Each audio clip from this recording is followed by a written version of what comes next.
This is one place where kids can be themselves. They can try new things with the support of their counselor and the other kids in the cabin. They live in a small cabin group of usually around 6 to 8 kids.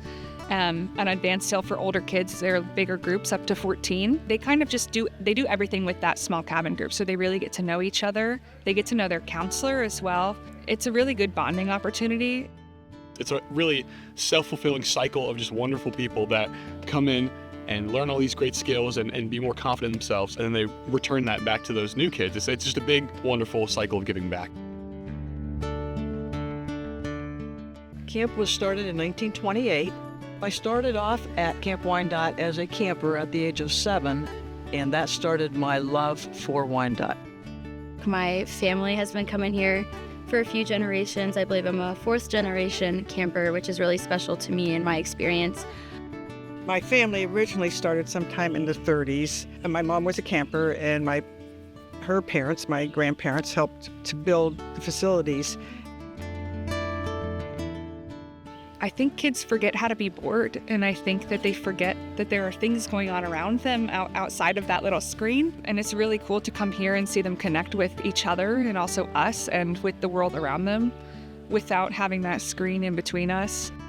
You definitely do see a difference in behavior, in quality of life, and definitely in the relationships that they build with others and that they're able to maintain. You can tell the difference between a camp kid and a not camp kid. I just turned 8 and was eligible to come to camp and all that. I originally did not like camp. For the first few days, it was very daunting on me. Never been away from home and stuff, 8-year-old, being alone. But it was definitely something that changed my life. You join in, and it changes your shield that you had up. It breaks down their shield, and everyone has a shield out in the real world, and camp ends up allowing you to break that down, lower it, and just be yourself entirely, or do whatever you want to be whoever you want to be.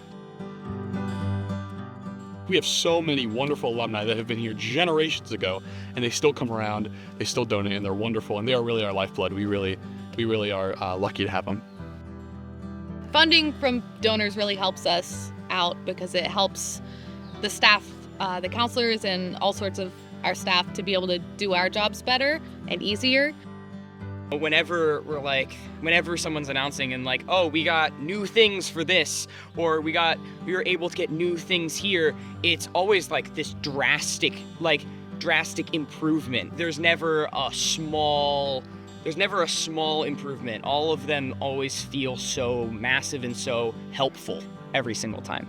Funding, I can't stress enough how important it is just to have facilities that are updated for our youth to learn in.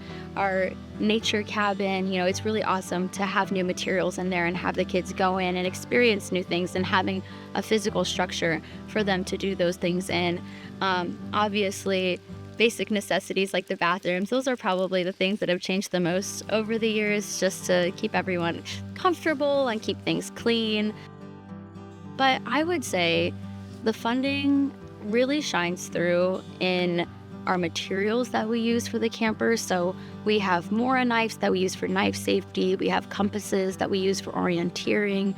I mean, there are so many things that I think the kids could really, really, benefit from when it comes to funding, when those funds are going directly to that. For example, the cabin that I live in right now was built by volunteers through funding from them, and it's right on to the pool as the aquatics director, so I have direct access to the pool, so it makes upkeeping it easier. The maintenance of it is easier because I'm right there, and providing more housing for our staff allows us to have more staff for our campers.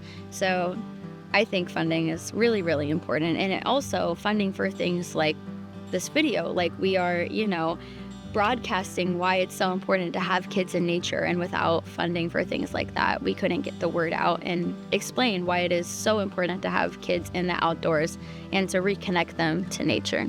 The only way we can do that and continue to do that is through our wonderful donors and our wonderful sponsors.